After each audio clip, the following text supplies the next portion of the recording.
you know my first guest from the films The Birdcage and Godzilla, and the TV shows Mad About You and my personal favorite, The Simpsons. Please welcome, folks, the man behind Apu, Hank Azaria.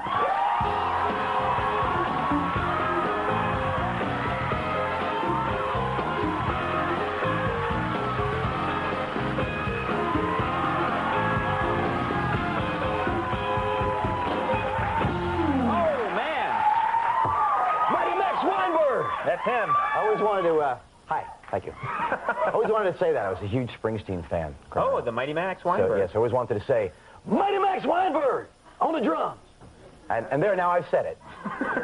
Sorry. It's like a Make-A-Wish Foundation here. I guess I shouldn't use this time now you for have my to own move. Personal idiosyncrasy. No, that's all it really is good for at the end of the day. You know what's weird is, I used to work on The Simpsons, and so I used to spend a lot of time with you and the other performers on that show. And then one day they called me up and said, we need some boob to try and replace Letterman, you're it. And I left, and I never really saw you guys after that much. It's very strange. Just my association with you ended overnight.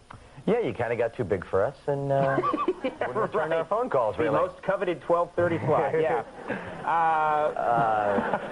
The most powerful slot in broadcasting. Well, you seem to be doing all right. Yeah, no, I'm doing fine, but I do, I was just curious because there's something that always frustrated me about The Simpsons is that I never thought that you guys got the credit that you deserved. I mean, certainly many people appreciate the voices, but not many people know who matches with what voice and how much you guys really added to the program by just riffing and just coming up with ideas in the recording session. Well, that's very nice of you to say. I mean, to me, the writing is really the star of that show. I mean, they do such an amazing job year in, year out.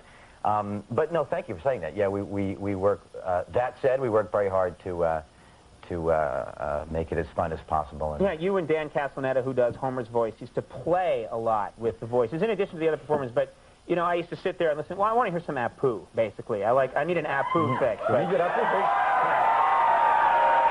Thank you very much. Thank you, I'd be happy to do it. You know, I did not prepare anything, but I didn't even bring you a microwave burrito or a chutney squishy. I've been working on experimental squishies. And you did Wiggum, who I always tried to... Sure. Wiggum, Lacey, all right, calm yourself or I'll take you right out of here. I'm not kidding. Unruly mob. He started out more as like a David Brinkley, actually. Really? Yeah. When I first did him, he sort of was more like this. Kind of like, move along, people. Nothing to see here. And then, I don't know, he just got higher and higher, revved himself up into Edward G. Robinson somehow. He became that over... Now, how did you... I'm curious, how does someone get into doing voices? I've never really been able to do much with voices at all, so I'm always intrigued. How does one start to do that? Was that something that interested you when you were young? Yeah, you know, I started out I found a tape recorder, I think, when I was like 4 years old, and there used to be, you know, those they were giant, you know, especially to a 4-year-old. Back in the 1930s. I think so, approximately. And, you know, like to press the buttons to record, you have to, like, you know, like stand on them. And I just, you know, I just loved the sound of my own voice made me giggle, you know. And I just sit in my room for hours and listen to myself, basically. Now, did you... Then in my teenage years, that practice altered itself slightly. Terribly so. I'm really very ashamed. You felt you needed to do that. Why, Hank?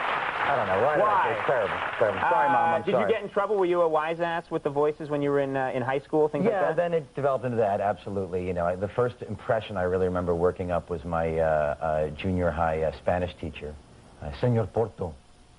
Nestor Porto used to talk like this.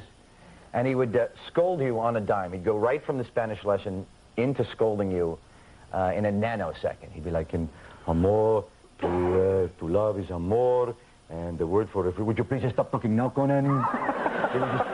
Lean, and he'd put his face, he'd put his face right there, and then it wouldn't discourage laughter, really. And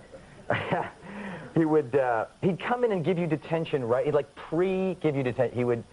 You'd walk into class and I'm giving you detention. You haven't even done anything yet. And it's senor, we call him senor. It was like a Spanish to sir with love thing. But just senor. Just like, senor, what did I do? Like, You sound like one of the Bowery boys. I grew up in Queens. That's the way we talk. I know we had little hats like, Senor, wait, what gives? Say, I don't know why. Here comes the cop. Jesus. Exactly. My friend Nikolai there. So he'd say, well, why do I have detention, senor? He'd say, yeah, well, I was thinking about you last night. You're very fresh to me.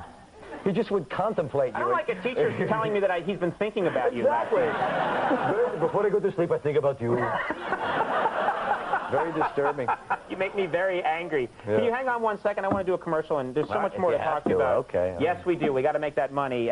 More with Hank Azaria in just a second, so stick around. You don't want to...